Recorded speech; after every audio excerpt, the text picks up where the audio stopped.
తెలంగాణ రాష్ట్ర ప్రభుత్వ వసతి గృహాలలో విద్యార్థుల సౌకర్యార్థం కాస్మెటిక్ ఛార్జీలను మరియు డైట్ ఛార్జీలను పెంచిన సందర్భంగా నల్గొండ జిల్లా కలెక్టర్ ఆదేశాల మేరకు శనివారం నాంపల్లి మండల కేంద్రంలోని ఎస్సీ బాలుర వసతి గృహంలో నాంపల్లి మండల ప్రత్యేక అధికారి జిల్లా సర్వేయర్ ల్యాన్స్ ఏడి శ్రీనివాసులు అధ్యక్షతన పండగ వాతావరణం నెలకొల్పే విధంగా హాస్టల్ విద్యార్థులు వారి తల్లిదండ్రులు మండల అధికారులు మండల నాయకుల సమక్షంలో ఘనంగా నిర్వహించారు.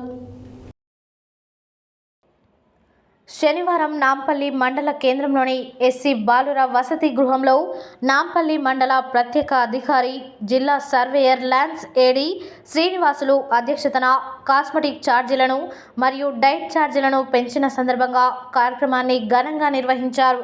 ఈ సందర్భంగా ఏడి శ్రీనివాసులు మాట్లాడుతూ ప్రభుత్వ వసతి గృహాలలో విద్యాభ్యాసం కొనసాగించే విద్యార్థుల సౌకర్యార్థం ప్రస్తుత పరిస్థితులను దృష్టిలో పెట్టుకొని 17 సంవత్సరముల తర్వాత రాష్ట్ర ప్రభుత్వం కాస్మెటిక్ ఛార్జీలను మరియు డైట్ ఛార్జీలను పెంచడం జరిగిందని, విద్యార్థులు విద్యకు దూరం కాకుండా ఉండడానికి ప్రభుత్వ వసతి గృహాలలో విద్యార్థుల సంఖ్య అధికంగా పెరగడానికి మంచి అవకాశం అని ఆయన అన్నారు.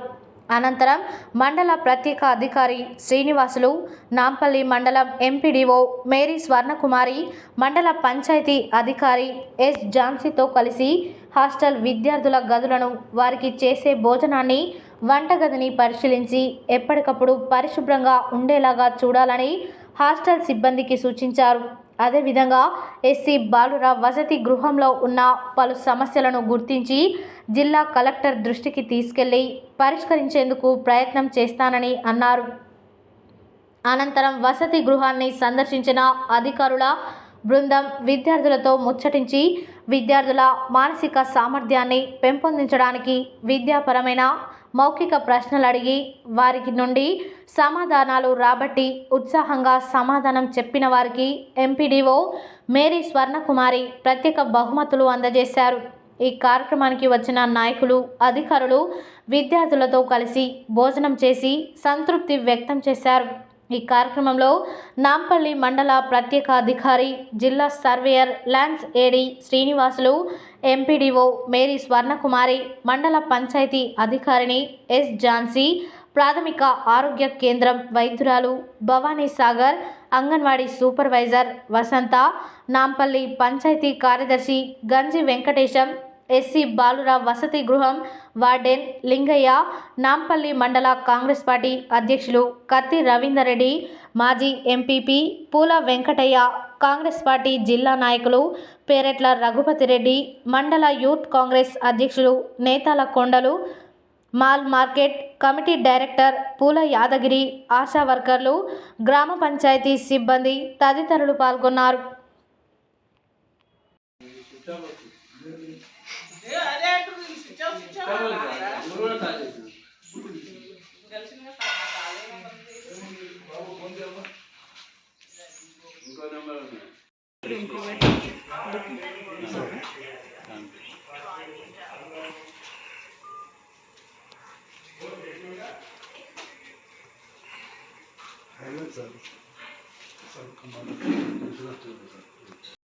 నేను ప్రోగ్రామ్ అని చెప్పేసి రాష్ట్ర వ్యాప్తంగా ఏర్పాటు చేయడం జరిగింది.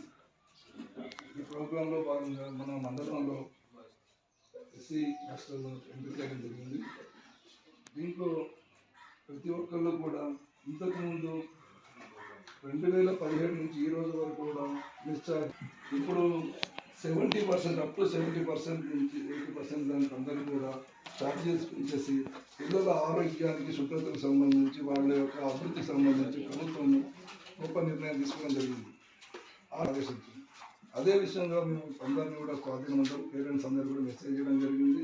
పిల్లలందరూ కూడా కొంతమంది సంథింగ్ ఎక్స్కర్షన్ దర్శనం మిగతా అందరూ కూడా ఆదాయం జరిగింది. మిగతా అందరూ కూడా ప్రతి ఒక్కరు ఈ యొక్క కామన్ డైట్ ప్రోగ్రామ్ అనేది అందరికీ పిల్లలకి అందే విధంగా ప్రభుత్వం చర్యలు తీసుకుంటుంది. ఏ రోజు ఏ ఇంటర్ నుంచి పీజీ 1500 నుండి 20 చేయడం జరిగింది. ఈ రేషియో అనేది చాలా సంవత్సరాల నుంచి పెంచడం జరగలేదు. ఇప్పుడు ప్రభుత్వం పెరిగిన ధరల అవసరాలను దృష్టిలో పెట్టుకొని వాళ్ళందరూ కూడా పెంచడం జరిగింది. దీనివల్ల ఏంటంటే పిల్లలు ఆరోగ్యంగా ఉండడం, పుష్టిగా భోజనం చేయడం జరుగుతుంది. ఇచ్చే డబ్బుల్లో వచ్చే డబ్బులను అడ్జస్ట్ చేయమంటే 10 మంది ఇచ్చే 50 మంది ఇవ్వడం జరిగింది. ఇప్పుడు అట్లా కాకుండా ఇచ్చే డబ్బులు పుష్టికరంగా డబ్బులు ఇచ్చినప్పుడు మంచి డబ్బు కూడా మంచి ఆరోగ్యం పెట్టాలని ఉద్దేశించాలి. ప్రభుత్వం ఈరోజు ఈ నిర్ణయం తీసుకోవడం జరిగింది. ఈ నిర్ణయానికి అందరూ కూడా స్పెషల్ ఆఫీసర్ ఆదేశించున్నారు. కాబట్టి ఇప్పుడు ఈ ప్రోగ్రాంలో మేము పిల్లలందరితో ఇంటరాక్ట్ కావడం, తర్వాత పిల్లల పేరెంట్స్తో ఒక్కొక్క పిల్లలానికి ఒక పేరెంట్స్ తీసుకొచ్చి వాళ్ళకు ప్రభుత్వం చేస్తున్న ప్రోగ్రామ్స్ని వివరించి ప్రభుత్వం చేసే మంచి పనులు వాళ్ళకి ఏ రకంగా ఉపయోగపడుతున్నాయి, ప్రభుత్వ పథకాలు ప్రజలకు ఏ రకంగా పోతున్నాయి విషయాన్ని తెలియజేయడానికి ఇదికి వచ్చాం. కాకుండా కొంతమంది పేరెంట్స్ రాగలిగారు, కొంతమంది రాలేదు. అందరు కూడా మెసేజ్ ఇవ్వడం జరిగింది.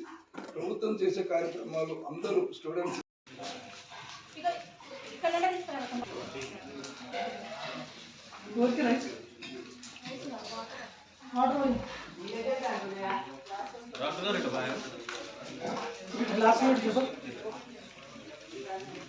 ग्लास में कड़ी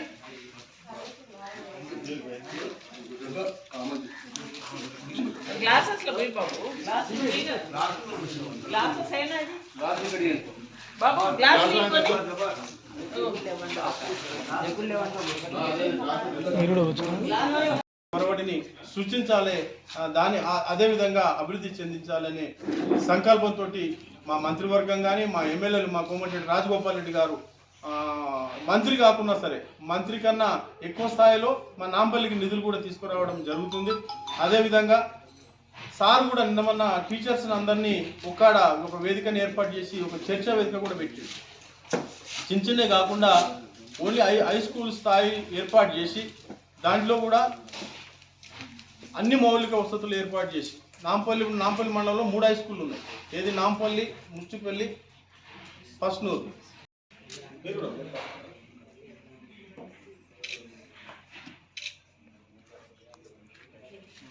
నువ్వు ఇద్దరు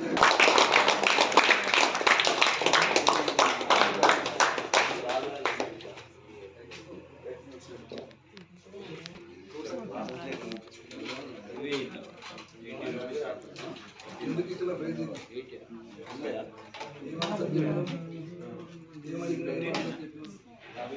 చెప్పు నీ ఆన్సర్ ఏం చెప్పు. ప్రస్తుతం మనము నాంపల్లి మండల కేంద్రంలో ఉన్నటువంటి ఎస్సీ బాలుర వసతి గృహం వద్ద ఉన్నాము. ఇప్పుడు తెలంగాణ రాష్ట్ర ప్రభుత్వము వసతి గృహాల్లో విద్యార్థుల సౌకర్యార్థం కోసము కాస్మోటిక్ ఛార్జెస్ అదేవిధంగా డైట్ ఛార్జీలు పెంచడం జరిగింది. దానిపైన ఈరోజు ఒక పండుగ వాతావరణం నెలకొల్పే విధంగా ఈ కార్యక్రమాన్ని దిగ్విజయంగా చేయడం కోసము నాంపల్లి మండలంలో ఎంఎస్ఓ గారు ఉన్నారు. ఇక్కడ ఒకసారి వారి మాటలు తెలుసుకుందాం. సార్ నమస్కారం. సార్ అందరికీ నమస్కారం అండి. సార్ ఇప్పుడు ఈ కాస్మోటిక్ ఛార్జెస్ డైట్ ఛార్జెస్ విద్యార్థులకు పెంచడము ఈ వసతి గృహాల్లో ఉన్నటువంటి సిచ్యువేషన్లో ఈ కార్యక్రమం చేస్తుండడం మీకు ఏ విధంగా అనిపిస్తుంది? ఈరోజు కామన్ డైట్ ప్రోగ్రాము రాష్ట్ర ప్రభుత్వం అందరూ చదువుకునే హాస్టల్లో చదువుకునే అందరు విద్యార్థులకు మెస్ మరియు కాస్మెటిక్ ఛార్జెస్ 70% పెంచడం జరిగింది. వాటిని వారి యొక్క ఆరోగ్యము, పరిశుభ్రత, వారి అభివృద్ధికి అంటే విద్యాపరంగా అభివృద్ధి చెందడానికి కామన్ డైట్ ప్రోగ్రాం ద్వారా ప్రభుత్వము అందరికీ కూడా మెస్ ఛార్జీలు పెంచడం జరిగింది. అవి అందరూ విద్యార్థులు వారి యొక్క పేరెంట్స్కు తెలియజేసి ఈరోజు పండుగ వాతావరణం ప్రకారంగా ఇక్కడ ఎస్సీ హాస్టల్ బాయ్స్ నాంపల్లి నిర్వహించవలసిందిగా గౌరవ కలెక్టర్ గారు నన్ను ఆదేశించారు. ఆ ఆదేశాల ప్రకారం ఈరోజు గ్రామ పెద్దలు మరియు విద్యార్థులు వారి పేరెంట్స్ తర్వాత ఎండిఓ గారు మరియు సిబ్బంది అందరూ ఎండిఓ గారు అందరి సమక్షంలో ఈరోజు నిర్వహించడం జరిగింది. ఈ కార్యక్రమానికి గ్రామస్తులు అందరూ కూడా రావడం జరిగింది. అందరి సమక్షంలో ప్రభుత్వం నిర్వహిస్తున్న ఈ న్యూ కామన్ డైట్ ప్రోగ్రామ్ని అందరికీ వివరించి అందరూ విద్యార్థులు లబ్ధి పొందే విధంగా వారి పేరెంట్స్ కూడా ప్రభుత్వం నిర్వహించే కార్యక్రమాల గురించి వివరించడం జరిగింది. ఈ యొక్క కామన్ డైట్ ప్రోగ్రాము ఒక 3వ తరగతి నుంచి పీజీ చేసే విద్యార్థులందరికీ కూడా హాస్టల్ విద్యార్థులందరికీ కూడా వర్తించే విధంగా ప్రభుత్వం నిర్ణయం తీసుకోవడం జరిగింది. ఈ నిర్ణయం వల్ల విద్యార్థులు చాలా సంవత్సరాల తర్వాత వారికి ఒక గొప్ప వెసులుబాటు, వారి స్వతంత్రంగా కొన్ని కాస్మెటిక్స్ కానీ వారి యొక్క ఆహార అభివృద్ధి కానీ ఒక మంచి ఆహారం తీసుకోవడానికి కానీ అవకాశం ఏర్పడింది. కాబట్టి ఈ కార్యక్రమం నిర్వహిస్తున్నందుకు ప్రభుత్వం మమ్మల్ని నిర్వహించినందుకు మాకు చాలా సంతోషంగా ఉంది. ఈ యొక్క అవకాశాన్ని అందరూ కూడా ఉపయోగించుకోవాలి. ఎవరైనా ఇంకా బ్యాక్లాగ్స్ ఉంటే వాళ్ళు కూడా వచ్చి స్కూళ్ళలో హాస్టల్లో చేర్చి అందరూ విద్యార్థులు కూడా ప్రభుత్వం యొక్క సౌకర్యాలను వినియోగించుకోవాల్సిందిగా మనం. అదేవిధంగా ఇప్పుడు గణనీయంగా ప్రభుత్వ హాస్టల్స్లో కానీ స్కూళ్ళల్లో కానీ కొంత విద్యార్థుల సంఖ్య తగ్గుముఖం పట్టింది సార్. ఈ విధంగా ఛార్జెస్ పెంచడం వలన వారికి మెయింటెనెన్స్ కూడా సులువుగా అవుతుంది కాబట్టి దీనివల్ల సంఖ్య పెరిగే అవకాశం ఉంది సార్. తప్పకుండా పెరుగుతుందండి. ఇక్కడ ఇంతకుముందు ఉన్న ప్రభుత్వాల్లో ఏంటంటే సరిపోను డిశ్చార్జీలు ఇవ్వకపోవడం వల్ల వాళ్లకు కొన్ని రకాల ఇబ్బందులు అవి చెప్పకుండానే వెళ్ళిపోవడం జరిగింది. దీనివల్ల ఏంటంటే ఇప్పుడు వాళ్ళకు ఇచ్చే ఈ డిశ్చార్జీలు 70% పెంచడం వల్ల వారికి సరిపోను సమృద్ధి అయిన వాళ్ళు కొనుక్కునే వస్తువులు అంటే కాస్మెటిక్ సంబంధించిన సబ్బులు కానీ మిగతా ఆహార పదార్థాలు కానీ లేకుంటే వాళ్ళకు హాస్టల్లో ఉండే అవసరమైన వస్తువులు కొనుక్కోవడానికి అవసరం ఉంటుంది. ఇళ్లలో పేరెంట్స్ మీద ఆధారపడే భావం తగ్గుతుంది కాబట్టి వాళ్ళు హాస్టల్ కానీ స్కూల్ కానీ రావడానికి ఇష్టం చూపిస్తారు. ఇంతకుముందు ఏదైనా డబ్బులు అవసరం వస్తే పేరెంట్స్ అడుగుతున్న వల్ల పేరెంట్స్ ఆయన నా దగ్గర లేకపోవడం ఏదైనా చేసుకోకపోని చెప్పడం వల్ల కొంతమంది మానేసి ఉండొచ్చు. కానీ ఇప్పుడు ఏంటంటే సమృద్ధిగా డబ్బులు వాళ్ళకు సమకూర్చడం వల్ల వాళ్ళకు డిశ్చార్జీలు పెంచడం వల్ల బ్యాక్లాగ్స్ ఉన్న వాళ్ళందరూ కూడా ముందరికి రావడానికి మళ్ళీ తిరిగి హై స్కూల్లో కానీ కాలేజీలో చేరడానికి ముందుకు వస్తారని మా అభిప్రాయం. సార్ అదేవిధంగా ఇక్కడ నాంపల్లి మండల ఎంఎస్ఓగా మీరు ఈ హాస్టల్ సందర్శించినప్పుడు ఇక్కడ ఏమైనా సమస్యలు మీ దృష్టికి వచ్చినాయి సార్? హాస్టల్లో విద్యార్థులు ఎదుర్కొన్న సమస్యలు కానీ తర్వాత ఇక్కడ ఇంకేమైనా మౌలిక వసతులు అవసరమయ్యేది కానీ మీ దృష్టికి ఏమైనా వచ్చినాయా? ఇక్కడ కొన్ని ల్యాబ్స్ అయితే ఉన్నాయి. వాస్తవంగా కరెంటు ప్రాబ్లమ్స్ అనుకోండి, వాటర్ ప్రాబ్లమ్స్ ఉన్నాయి, కొన్ని చేయవలసిన అవసరం ఉంది. ఇక్కడ వార్డెన్ 4 హాస్టల్కు నేను ఒక వార్డెన్ అని తెలియజేయడం వల్ల కొద్దిగా అతని మీద కూడా చర్య తీసుకోవాలని కొద్దిగా వెనక ముందు ఆలోచించడం జరిగింది. మిగతా కొంత నిన్నటి వరకు కూడా కొద్దిగా ఓ రకంగా ఉంటే నిన్న మా ఎండిఓ గారు మేము వచ్చి కొద్దిగా దీన్ని పరిశుభ్రం చేయడం జరిగింది. ఇక ముందు కూడా ఇలాంటివి జరగకుండా మంచిగా ఉండే విధంగా మంచి సౌకర్యాలు ఇచ్చే విధంగా కరెంటు కానీ వాటర్ కానీ అవన్నీ కూడా శుభ్రంగా ఉండే విధంగా మేము చర్యలు తీసుకుంటామండి. సార్ ముఖ్యంగా ఇక్కడ పిల్లలు మరుగుదొడ్ల సమస్యతోటి బాత్రూమ్ల సమస్య ఇబ్బంది పడుతూ ఉన్నారు. అదేవిధంగా హాస్టల్లోకి సఫిషియెంట్గా వాటర్ వచ్చినప్పుడు కూడా అది వినియోగించుకోవడానికి ఉపయోగకరంగా లేకుండా పోతుంది సార్. దీనికోసం పిల్లలు కూడా ఇబ్బంది పడుతూ ఉన్నారు. దీని గురించి ఏమన్నా? మీరు అన్నది నేను చూశాను ప్రత్యక్షంగా. దాంట్లో ఏంటంటే కొంత పైప్ లైన్లు కానీ తర్వాత అక్కడ వాష్రూమ్స్లలో కొన్ని ప్రాబ్లమ్స్ ఉన్నాయి. అవి చేపించడానికి నేను కలెక్టర్ గారి దృష్టికి తీసుకొచ్చి అవి బాగు చేయించడానికి మా వంతు కృషిగా నేను కలెక్టర్ గారి దృష్టితో తీసుకెళ్ళి బాగు చేయించడానికి ప్రయత్నం చేస్తుంటాను. Thank you sir. అదేవిధంగా హాస్టల్ విద్యార్థుల కోసము మీరు ఇంకా బాగా కృషి చేసి విద్యార్థులకు మెరుగైన సౌకర్యాలు కల్పించడానికి మీ వంతు పాత్రగా మీరు సహకరించాలని సత్య న్యూస్ ద్వారా కోరుతున్నాం sir. Over to studio Venkateswarlu, Satya news.